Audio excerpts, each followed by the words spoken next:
I would like to give a little tip. Do not ever put your faith in the cards. Because, guess what? Okay, so long story short, my cousin just said that there was a club event happening tonight. And I was like, I'm tired, I'm sad, I kind of don't want to go, right?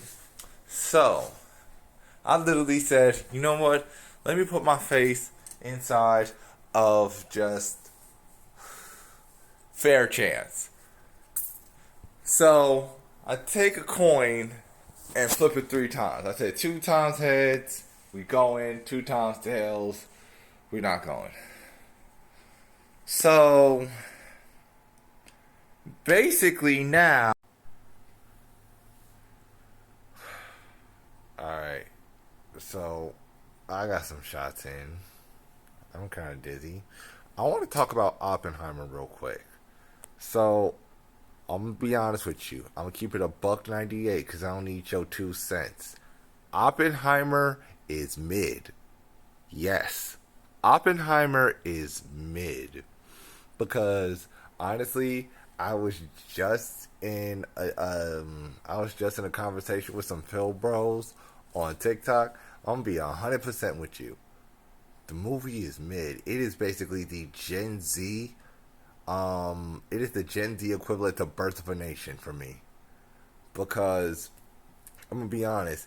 It shares a lot of the same, it shares a lot of the same qualities of that film where it pretty much sanitizes the image of the main character and oh my god. I should not have been drinking, but I really don't care. This is TikTok. You can say whatever you want. So basically, I'm comparing Oppenheimer to Birds of a Nation because, one, with the main protagonists in both of those films, they don't make them out to look like the bad guys.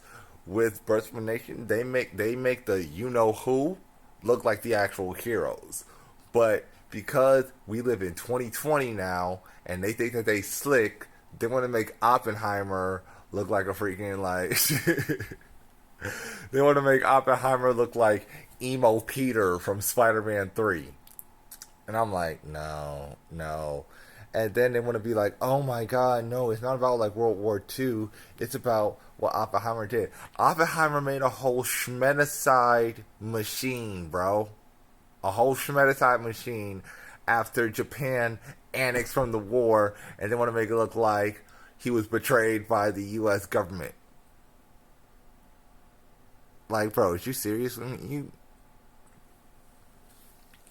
we literally just saw him.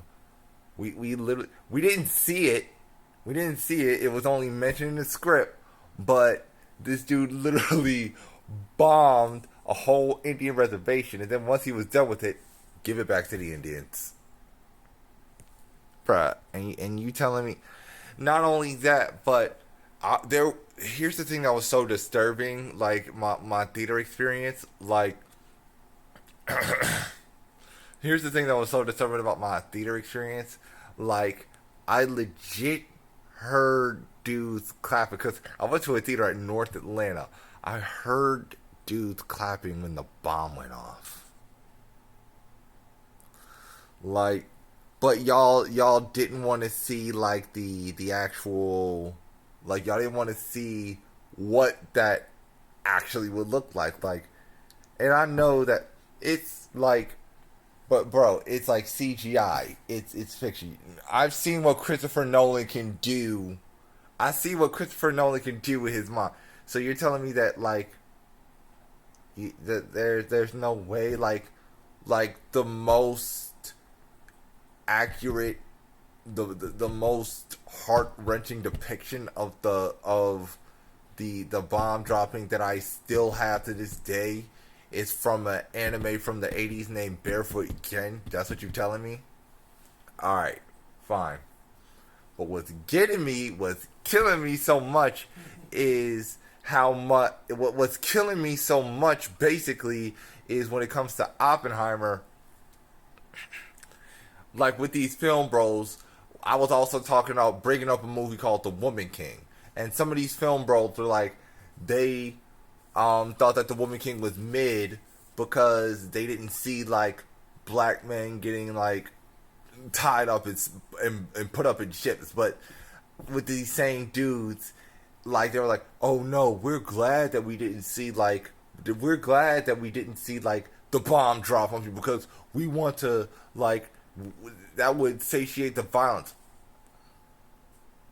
Motherfucker. Like, like, I grew up in the No Child Left Behind education era. Like, I literally saw black bodies in history books being brutalized and maimed since I was a literal child, since I was in the literal single digits. And y'all telling me y'all couldn't stomach that?